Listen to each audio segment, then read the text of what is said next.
अवधूत चिंतन श्री गुरुदेव दत्त श्री स्वामी समर्थ. जय जय रघुवीर समर्थ. मित्रांनो, आपल्यावर जळणाऱ्या लोकांना न भांडता न बोलता कसा धडा शिकवायचं. असं म्हणतात की माणूस जेवढा लवकर यशस्वी होतो किंवा त्याला यश मिळत जाते एवढ्या लवकर त्याच्यावर जळणाऱ्या लोकांची वाढ होत जाते. याचा कुणाला दोष देणेही चुकीचं ठरतं, कारण हा मनुष्य स्वभाव आहे. म्हणून आपण आज अशा काही गोष्टी बघणार आहोत.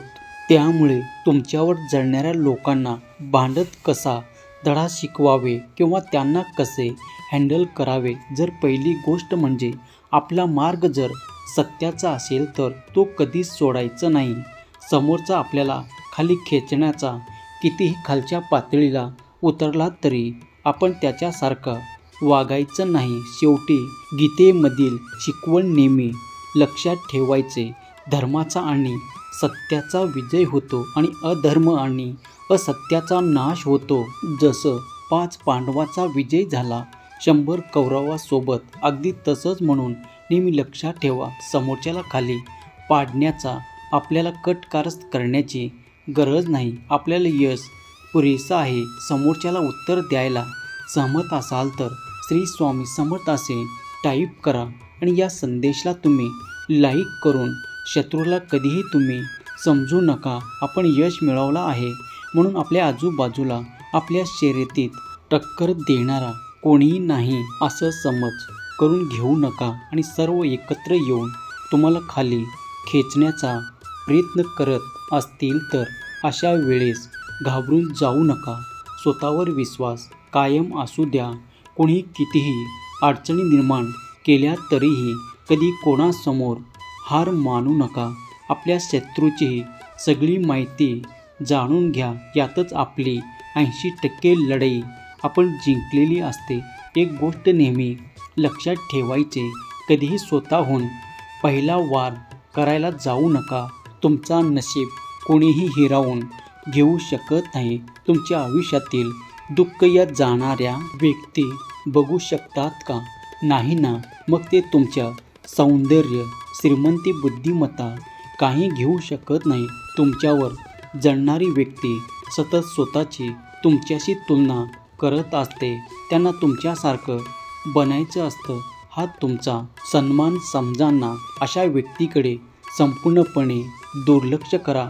फक्त स्वतःवर लक्ष केंद्रित करून स्वतःच्या सर्वांगीण प्रगतीसाठी आणि आनंदासाठी प्रयत्नशील राहा. प्रत्येक व्यक्तीला दुसऱ्या व्यक्तीमध्ये दोष बघण्याची सवय असते. माणूस स्वतःमध्ये काय दोष आहे हे कधीच बघत नाही. समोरचा व्यक्ती अपराधी आहे हेच तर बघत असतो. स्वतःचं काय काय अपराध केलेलं आहे हे कधीच तो पाहत नाही. लोकांना सवय असते, एखाद्याने कितीही चांगलं काम केलं तरी त्यांना नावे ठेवायची, त्यातले दोष काढायचे. म्हणून अशा दोष काढणाऱ्या लोकांच्या नादी लागायचं नाही. त्याच्याशी वाद घालण्यात आपल्याला वेळ वाया घालवायचा नाही. आपला संपूर्ण वेळ आपल्या आयुष्यात, आपल्या प्रयत्नात आणि आपले यश प्राप्त करण्यात घालवायचा. आणि भगवंत आहे ना आपल्या पाठीशी. आपल्याला प्रत्येक गोष्टीत यशस्वी करण्यासाठी. सहमत असाल तर चॅनलला सबस्क्राईब करा आणि माझा देव माझा पाठीराखा असे टाईप करा. मित्रांनो, आपल्या रागाला नियंत्रणात ठेवा. स्वतःवर संयम ठेवा. रागाच्या भरात चुकीचे पाऊल आपण उचलतो किंवा अशा काही गोष्टी करतो ज्या आपण करायला नकोत. ज्या गोष्टीमुळे आपण स्वतःच अडचणीत सापडतो ते फक्त आपल्या रागामुळे. समोरचा आपल्यावर जळत आहे म्हणून राग घेऊन त्याच्याशी भांडायला जाऊ नका.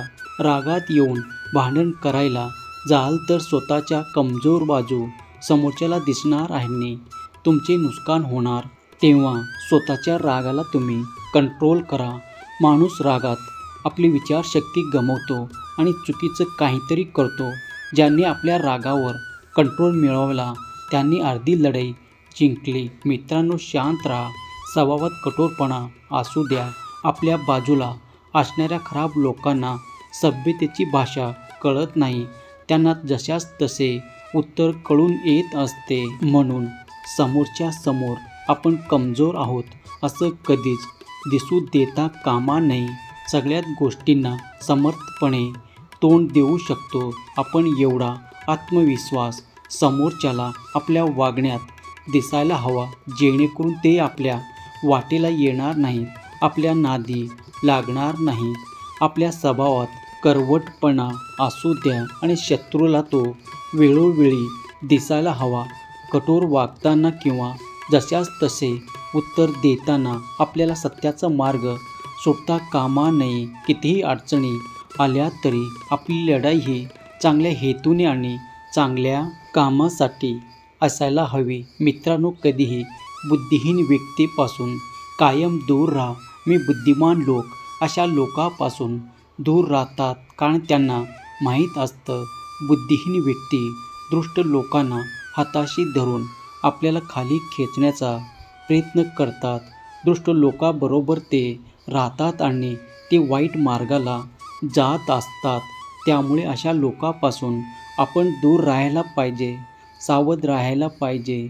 सहमत असाल तर माझा देव माझे स्वामी असे टाईप करा आणि हा संदेश आपल्या प्रियजनांना शेअर करा, कारण एका शेअरने कोणाचे तरी हारलेलं मन हे जागृत होत असतं आणि तुम्ही न कळतच पुण्याचे भागीदार बनता. बाळा, हार मानू नकोस. आता तुझे सर्व दुःख संपणार आहेत. कुणी कितीही तुझा अपमान करत असेल तरीही तू शांत राहा. प्रत्येकाच्या आयुष्यात एक ना एक व्यक्ती असा असतो, म्हणजे असतोच, की जो सतत आपला अपमान करत असतो. अपमानाचा सामना प्रत्येकाला करावा लागतो, कधी चूक असताना तर कधी चूक नसताना सुद्धा. अपमान करणाऱ्या लोकांना कोण सांगणार, ही अपमान झाल्यामुळे खूप त्रास होत असतो. अपमान करणारे म्हणजे समोरच्याला घायाळ करण्यासारखे आहे.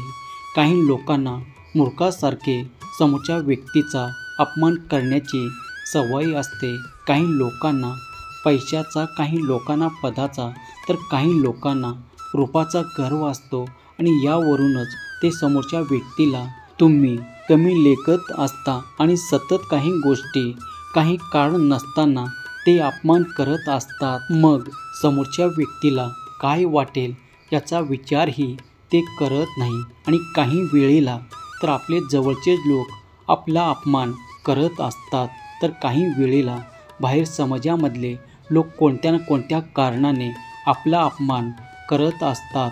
अशा वेळेला त्यांना जर त्या अपमानाचं उत्तर द्यायचे असेल तर थोडं संयमाने आणि खोल विचाराने कृती करण्याची गरज आहे.